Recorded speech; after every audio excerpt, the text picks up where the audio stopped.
ప్రియ సహోదరి సహోదరులారా, సంగమా జాగ్రత్తగా వినండి. ఈరోజు నువ్వు ప్రభువును స్తుతించాల్సిన విషయం ఏమిటంటే, నీవు కలిగి ఉన్న నీతి వస్త్రం ఈరోజు ధర్మశాస్త్రం వల్ల కలిగినది కాదు. ధర్మశాస్త్రం వల్ల కలిగి ఉంటే నీ క్రియల వల్ల కలిగింది అది. ధర్మశాస్త్రం వల్ల కలిగి ఉంటే అది నీ కష్టంతో వచ్చింది అవుతుంది. ధర్మశాస్త్రం వల్ల వచ్చింది అయితే అది నువ్వు సంపాదించుకోగలిగేదే ఉంటుంది. అదే ఈ లోకంలో నీతిని మనము సంపాదించుకోలేము. ఒక యవనస్తుడు యేసు ప్రభు దగ్గరకు వచ్చి నిత్య జీవం సంపాదించుకున్నటకు బోధకుడా నేనేమి చేయవలనని అడిగాడు. ప్రభు చెప్పాడు ఏమని? ధర్మశాస్త్రం ఉంది కదా, 10 ఆజ్ఞలు ఉన్నాయి కదా, వాటిని పాటించు అన్నాడు.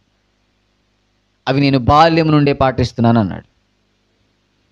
అయితే నీ కొడుకు కొదుగుంది నానా, నీ ఆస్తిని మీ పేదలకు పంచేసేయి అన్నాడు.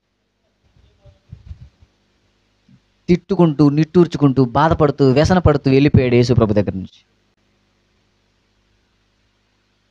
నీతిని సంపాదించుకోలేం మనం ఈ లోకంలో. ఇక్కడ యేసు ప్రభు ధర్మశాస్త్రానికి ప్రయారిటీ ఇవ్వలా, వాడిలో ఉన్న ధర్మశాస్త్రపు బుద్ధిని మనకు బయటపెడుతున్నాడు. ధర్మశాస్త్రాన్ని బట్టి నిత్య జీవం సంపాదించుకోవచ్చన్న ఆ అపోహ, ఆ బలహీనమైన ఆలోచన బయటపెట్టడానికి దేవుడు మనతో ఆ విధంగా మాట్లాడిచ్చాడు.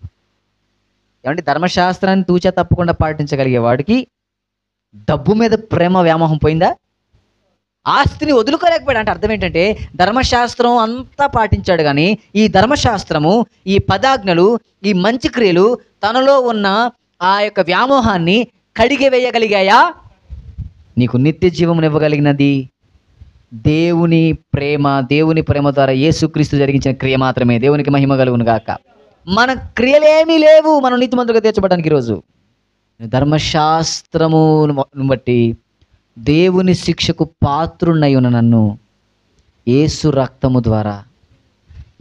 తన రక్తము ద్వారా నన్ను అక్కడి నుంచి విడిపించాడు. దేవునికి స్తోత్రం చెప్పండి. ధర్మశాస్త్రం చేయలేని దాన్ని చేయడానికే మన ప్రభు అయిన యేసుక్రీస్తు ప్రభువారు నశించిన దానిని వెదకి రక్షించుటకు ఈ లోకమునకు వచ్చిన. దేవునికి స్తోత్రం కలుగును గాక. కాబట్టి ఎప్పుడు ఎవరు ఏది విషయంలో కూడా అతిశయపడద్దు. క్రియలను ఆధారం చేసుకుని భక్తి చేయమాకండి. నీ భక్తికి ఆధారం ఏంటంటే యేసు ప్రభు చేసిన ఒకే ఒక క్రియ.